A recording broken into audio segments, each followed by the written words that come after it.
तुर्क के चहलगामी का गुट का संस्थापक कौन था? इस सवाल पर अपने आप रिकॉर्डिंग स्टॉप हो गया था, इसलिए मुझे फिर से शुरू करना पड़ा। टैब का स्पेस फुल हो गया था। तो चलिए, इसका एवक था, एवक ने स्थापित किया था और बलबन ने इसको ख़त्म किया। बलबन इस गुट का सदस्य भी हुआ करता था। बड़ा ही डोमिनेटिंग सा ग्रुप था दिल्ली सल्तनत के दौरान, लेकिन बलबन जब शासक बना तो सबसे पहले उसने इसको ही निपटा दिया। अगला सवाल है कि बाबर ने गाजी की उपाधि धारण की थी। गाजी यानी कि काफिरों को मारने वाला। काफिर का कॉन्सेप्ट है इस्लाम में, जिसमें ईसाई और जूइस जो यहूदी होते उनका नाम लिखा था।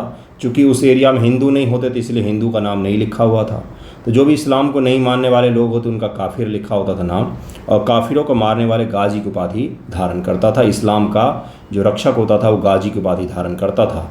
तो इसका आंसर हो जाएगा सी। खानवा के युद्ध के बाद उसने गाजी की उपाधि धारण की थी। खानवा का युद्ध। ओके, अगला सवाल है, भारत में युद्ध में तोप और बंदूक का प्रयोग प्रथम बार किसने किया था? तो इसका आंसर क्या हो जाएगा? 78 का आंसर हो जाएगा। बाबर नहीं किया था, बाबर नहीं किया था। इसका आंसर ए हो जाएगा। अगला सवाल, सामूगढ़ का युद्ध किनके बीच लड़ा गया था? तो 79 का आंसर क्या हो जाएगा? इसका आंसर हो जाएगा बी। औरंगजेब और दारा सिकोह के बीच में लड़ा गया था। दारा को हरा देता है, दारा का गला काट करके दिल्ली गेट एक जगह है दिल्ली में, वहाँ पर लटका देता है वो, और दारा का जो शरीर है वो बिना गला के दफना दिया जाता है। शेख सरफुद्दीन याहिया मनेरी सूफ़ी सिलसिले से संबंध रखते थे। किस सूफ़ी सिलसिले से संबंधित थे ये?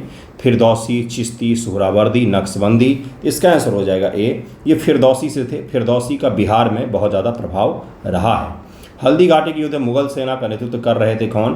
तो 81 का आंसर क्या हो जाएगा? जयसिंह, बीरबल, मानसिंह।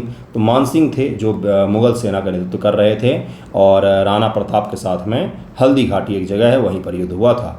दिल्ली सल्तनत में किस सुल्तान ने सिजदा और पैबोस के नियम प्रारंभ करवाए थे? सिजदा और पैबोस। 82 का आंसर क्या हो जाएगा? इसका आंसर हो जाएगा डी, बलबन था। सिजदा और पैबोस का मतलब लेट के बिल्कुल सलाम करना है सुल्तान को, बिल्कुल ही ज़मीन पर लेट जाओ फिर सलाम करो, है ना? तो वो शुरू करवाया था।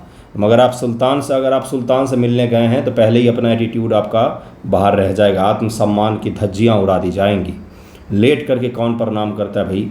भगवान के सामने लोग सर झुकाते हैं। किस सुल्तान ने आगरा शहर की नींव रखी थी? फिरोज शाह तुगलक, सिकंदर लोदी, इब्राहिम लोदी, शेर शाह। 83 का आंसर क्या हो जाएगा? इसने रखा था सिकंदर लोदी। मेरे हिसाब से जो मुग़लों में सबसे ज़्यादा अंडररेटेड कोई वंश है ना, मुग़ल नहीं बोल रहा हूँ मैं, दिल्ली सल्तनत और भारत में, तो वो है लोदी वंश, जिसने बहुत सारे काम किए लेकिन चूँकि अंत में आता है और अच्छे शासक हुए। एकमात्र सुल्तान जो युद्ध के लड़ाई में मारा गया था वो लोदी ही है। पूरे दिल्ली सल्तनत में पूरा मिला लेंगे, एकमात्र सुल्तान जो लड़ते हुए मारा गया मैदान में वो लोदी वंश का ही है। बहुत सारे काम किए, कला के क्षेत्र में भी काम है, कृषि सुधार में भी काम है, शहरों की नींव भी रखी। आगरा शहर की नींव सिकंदर लोदी ने रखा था। तो इसका आंसर बी हो जाएगा। मुझे कोई खास लगाव नहीं है, मैंने पढ़ा है इसलिए आपको बता दिया। भारत का एकमात्र सुल्तान जो युद्ध भूमि मारा गया, अगला सवाल वही आ गया भाई। 84 का आंसर क्या हो जाएगा? इब्राहिम लोदी इसका नाम है। बाबर के साथ युद्ध में ये मारा गया था, पहले पानीपत में। सुरक्षा के लिए मराठों के राजस्व के दावों को क्या कहा जाता था? सरदेश मुखी इसको कहा जाता था। 85 का आंसर बी हो जाए। इसका आंसर ए होगा, चौथ होगा। सुरक्षा के लिए चौथ होता था मराठों के फैमिली से बिलोंग करने वाले जो बड़े बड़े शासक होते थे महाराष्ट्र के क्षेत्रों में, उनसे सरदेश मुखी लिया जाता था। चौथ सुरक्षा के लिए मराठे लेते थे। अलाउद्दीन खिलजी के प्रशासन में राजसी गुप्तचर विभाग का मुखिया क्या कहलाता था? तो दीवान ए रियासत, बरीद ए मामलिक, सहना ए मंडी, आरिज ए मामलिक। इसका आंसर क्या हो जाएगा? ये बरीद ए मामलिक कहलाता था। कंबोडिया का भव्यतम स्मारक अंकोर वाट मूलतः किसे समर्पित है? तो भगवान विष्णु को समर्पित है। इसका आंसर डी हो जाएगा। बहुत सारे बच्चों को दिल्ली सल्तनत के और मुग़ल काल के प्रशासन और राजाओं के नाम याद करने में दिक्कत आती है। अरेबियन या फारसी नाम है इसलिए आपको दिक्कत आती है। अब बरीद मामलिक है, उसका नाम जो है वो गुप्तचर विभाग नहीं होकर के उस समय के हिसाब से रखा गया है। अब राजा का नाम अलाउद्दीन खिलजी है, इसका रामू तो नाम नहीं रख सकते ना। अब इसका नाम ही अलाउद्दीन खिलजी तो याद तो करना पड़ेगा। अपने देश के इतिहास का भाग है, आपके सिलेबस का भाग है, इसलिए इसको ज़रूर ध्यान रखिएगा। नाम ध्यान रखने का प्रयास तो जरूर ही कीजिएगा। शैलेंद्र नरेश बालपुत्र देव द्वारा भारत में एक बौद्ध विहार कहाँ पर बनवाया गया? नालंदा, सारनाथ, विक्रमशिला, नागार्जुन कोंड। इसका आंसर क्या हो जाएगा? इसका आंसर हो जाएगा ए, नालंदा में इसने बनवाया था। बाबरनामा किस भाषा में लिखी गई थी? फारसी, अरबी, तुर्की, पश्तो। तो इसका आंसर हो जाएगा सी, तुर्की भाषा में ये लिखी गई है। फिरोज शाह तुगलक ने दासों कल्याण हेतु कौन से विभाग बनाए थी? तो दीवाने बंदगान उसने स्थापित किया था, जो दासों के लिए अलग विभाग ही था। दरअसल में इसके समय में ये था कि भाई कर दे दो, अगर पैसा नहीं है तो अनाज दे दो, अगर नहीं है तो दास भी दे दो, तो भी आपका कर हो जाएगा। तो बहुत सारे लोगों को पकड़ पकड़ के जमा करके आ जाते थे कि दास है रख लो, तो उसके लिए उसको अलग से विभाग ही बनवाना पड़ गया, दीवाने बंदगान। मध्यकाल में किस शासक ने न्याय की जंजीर टंगवाई थी? जहांगीर, शाहजहां, हुमायूं, औरंगजेब। तो इसका आंसर क्या हो जाएगा? इसका आंसर हो जाएगा कि भाई जहांगीर ने न्याय की घंटी टंगवाई थी। आप उसको खींचिए, जंजीर बच जाएगा, डायरेक्ट राजा तक मैसेज चला जाता था कि कोई आया है अपने न्याय के लिए।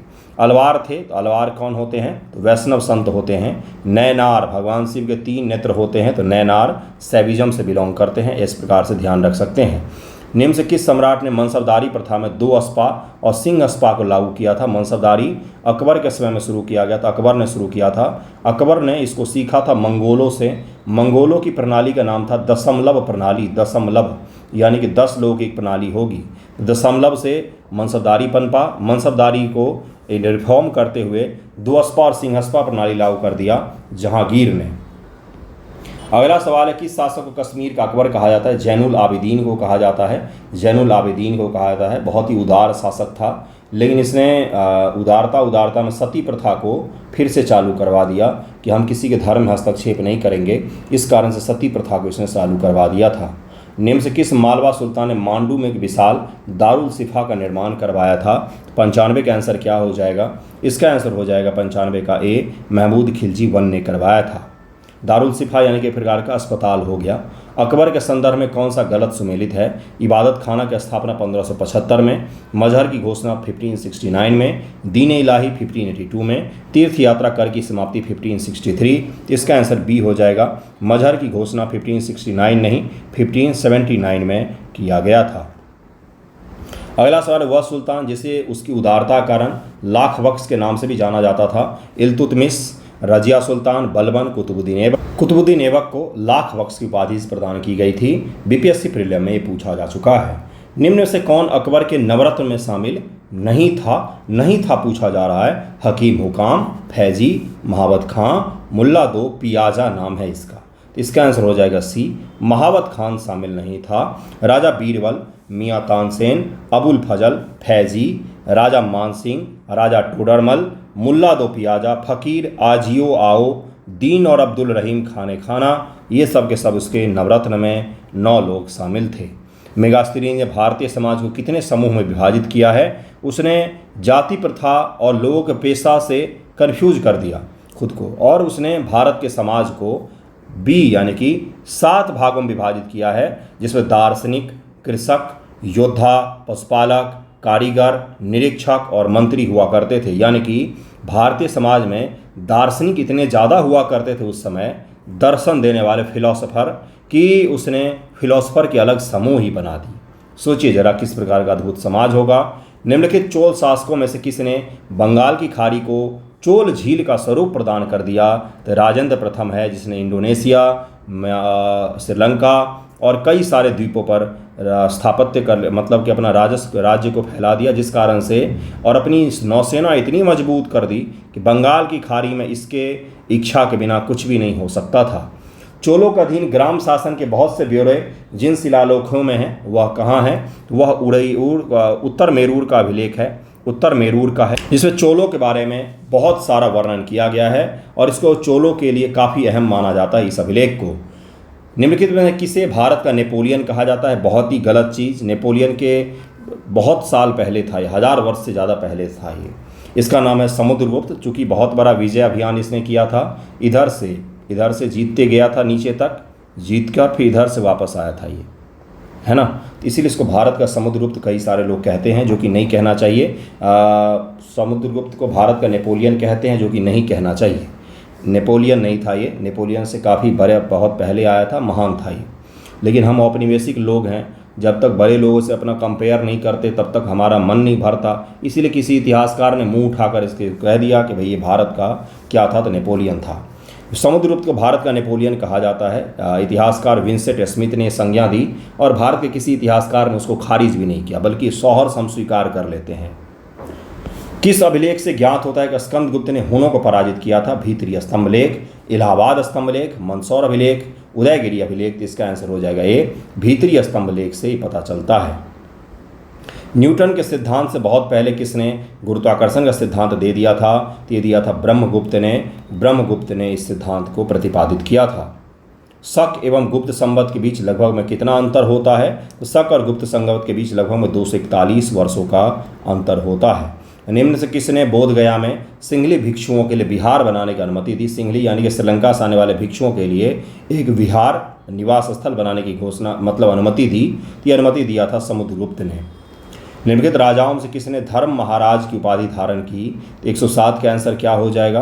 107 का आंसर हो जाएगा बी, प्रवरसेन ने ये उपाधि धारण की। अगला सवाल है, निम्न से गुप्तोत्तर युग के प्रमुख व्यापारिक केंद्र कौन सा था?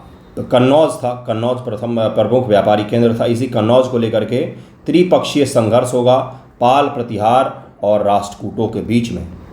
मौखरी शासकों के निम्नलिखित अभिलेखों से किस एक में जलयान का उल्लेख मिलता है? जलयान का उल्लेख किस में मिलता है हमें? तो ये हो जाएगा असीरगढ़ का मुद्रा लेख में हमें मिलता है मौखरी शासकों के जलयान के बारे में। निम्न से कौन अपने को ब्रह्म क्षत्रिय कहते थे? पाल, सेन, प्रतिहार और चाहमान। इसका आंसर हो जाएगा बी, सेन वंश के शासक खुद को ब्रह्म क्षत्रिय कहते थे। उन्होंने बोला कि हम ब्रह्म क्षत्रिय हैं, हम सबसे अच्छे क्षत्रिय हैं। चौहानों ने दिल्ली का, जिसको दिल्ली कहा जिसको कई सारे जगहों पर ढिल्ली का भी लिखा हुआ देखेंगे, ढिल्ली जो दिल्ली वर्तमान में है उसी का ये नाम था। तो किससे छीना था चौहानों ने? तो चौहानों ने इसको तोमरों से छीना था, तोमर राजवंश से छीना था चौहान ने, जिसका शासक पृथ्वीराज चौहान हुआ है। अजमेर जिसका कैपिटल हुआ करता था। किस उपनिषद में याज्ञवल्क्य और गार्गी के प्रसिद्ध संवाद मिलता है? बृहदारण्यक उपनिषद, तैत्तरीय उपनिषद, ऐतरेय उपनिषद, प्रश्नोपनिषद। इसका उत्तर क्या हो जाएगा? किसमें मिलता है? तो बृहदारण्यक उपनिषद में गार्गी और याज्ञवल्क्य के बीच में बहुत ही बड़ा संवाद मिलता है, जिसमें जब याज्ञवल्क्य हारने लग जाता है तो बोलता है गार्गी को, मैं तेरा सर फोड़ दूंगा। क्यों बोलता है? पुरुष है, महिला से हार जाएगा, कैसे स्वीकार कर लेगा। निम्न कौन सी पुस्तक राजशेखर द्वारा नहीं लिखी गई? काव्य मीमांसा, कर्पूर मंजरी, प्रबंध चिंतामणि, विद्यसाल भंजिका। इसका आंसर क्या हो जाएगा? इसका आंसर हो जाएगा सी, प्रबंध चिंतामणि के पुस्तक के लेखक मेरुतुंग महोदय हैं, मेरुतुंग हैं। अगला सवाल है, किस आश्रम में रहते मनुष्य को 5 महायज्ञों का अनुष्ठान करना पड़ता है? तो सबसे कठिन जो आश्रम बनाया गया है ना गुरु, वो है वानप्रस्थ गृहस्थ आश्रम बनाया गया है। जिस आश्रम में आप भी रहेंगे उसी को सबसे कठिन माना। इसमें 5 महायज्ञ अनुष्ठान आपको करना पड़ता है। इसमें 5 महान बलिदान करते हैं, जिसमें ब्रह्म यज्ञ, देव यज्ञ, पृथ्वी यज्ञ, मनुष्य यज्ञ, मातृ यज्ञ, सारे यज्ञ शामिल होते हैं। यानी कि ब्रह्म की पूजा भी आप करोगे, देव की पूजा भी करोगे, आप पितृ यज्ञ भी करना पड़ेगा, मनुष्य यज्ञ भी करना पड़ेगा, समाज के लिए भी आपको कुछ करना पड़ेगा और मातृ यज्ञ भी करना पड़ेगा। तो ये सारे यज्ञ आपको इसमें करने पड़ते हैं। अगला है, सत्कार्यवाद किस दर्शन का मुख्य आधार है? 115 का आंसर क्या हो जाएगा? सांख्य का मुख्य आधार सत्कार्यवाद को माना जाता है। प्रत्येक वेद के लिए अलग अलग ब्राह्मण ग्रंथ लिखे गए हैं। यजुर्वेद से संबंधित ब्राह्मण ग्रंथ कौन सा है? 116 का आंसर क्या हो जाएगा? यजुर्वेद के लिए तैत्तरीय और शतपथ नामक ब्राह्मण ग्रंथ लिखे गए हैं। विल्हन द्वारा किस राजा का यशगान किया गया है? विल्हन जो है इसने किताब लिखा है, इसमें किसका यशगान किया गया है? तो विक्रमादित्य षष्ठम का यशगान किया गया है। कल्याणी के उत्तरकालीन पश्चिम चालुक्य वंश के शासक विक्रमादित्य षष्ठम हुआ करते थे। 1076 से 1126 के बीच में इन्होंने शासन किया और उनके के दरबार में कवि विल्हन रहा करते थे, जिन्होंने विक्रमांग देवचरित्र नामक किताब लिखा है। कलहन से इनका कोई लेना देना नहीं है। ऐसा नहीं कि कलहन का भाई विल्हन था, ऐसा नहीं है, ठीक है। बलवन की सार्वभौमिकता तथा राजकीय नीति को जानने के लिए मूल स्रोत क्या है? बलवन के बारे में हम कहाँ से जान पाते हैं? तो बर्नी की रचनाओं से हम जान पाते हैं। मलिक काफूर के दक्षिण अभियान का अति विश्वसनीय वृत्तांत खुसरो ने प्रदान किया है, अमीर खुसरो ने प्रदान किया है। दिल्ली के सुल्तान ने यह नियम बनाया कि 1 वर्ष भू राजस्व में 1/10 या 1/11 से अधिक की वृद्धि नहीं की जाएगी। ये किसने बनाया था? तो ये बनाया था आपका गयासुद्दीन तुगलक ने। तुगलक वंश का संस्थापक था और इसने किसानों की भलाई के लिए ये बनाया था कि ज़्यादा से ज़्यादा इतना ही वृद्धि आप कर सकते हैं 1 वर्ष में। दिल्ली सल्तनत का सर्वाधिक विद्वान शासक जो खगोल शास्त्र, गणित और आयुर्विज्ञान सहित अनेक विधाओं में माहिर था, वो कौन सा शासक था? तो मोहम्मद बिन तुगलक था। 121 का आंसर बी हो जाएगा। लेकिन दुर्भाग्यवश सबसे मूर्ख शासक इसको माना जाता है।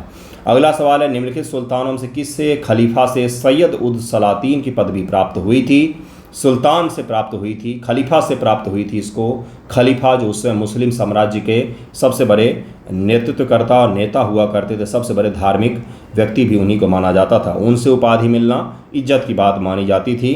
ये मिला था फिरोज शाह तुगलक को। दिल्ली सल्तनत में तुगलक वंश का अंतिम शासक निम्न से कौन था? 123 का आंसर हो जाएगा सी, नसीरुद्दीन महमूद था तुगलक वंश का अंतिम शासक। नसीरुद्दीन मोहम्मद शाह था। 1394 से 1412 तक इसने शासन किया। इसी के समय में तैमूर लंग ने भारत पर आक्रमण कर दिया था। सिंधु घाटी सभ्यता का प्रमुख बंदरगाह कौन सा था? तो लोथल को प्रमुख नदी बंदरगाह माना जाता है। समुद्र तट के बगल में नहीं था ये, बल्कि नदी के बगल में था। और नदी का नाम अगर आपको याद हो तो कृपया मुझे बताइएगा। विजयनगर साम्राज्य की पहली राजधानी हम्पी थी। इसकी दूसरी राजधानी कहाँ थी? तो 125 का आंसर क्या हो जाएगा? पेनुकोंडा इसकी दूसरी राजधानी थी। अगला सवाल है, निम्नलिखित में से कौन पहले भारत आए? कालक्रम में लगाइए। फाहियान, इत्सिंग, मेगास्थनीज, ह्वेंसांग।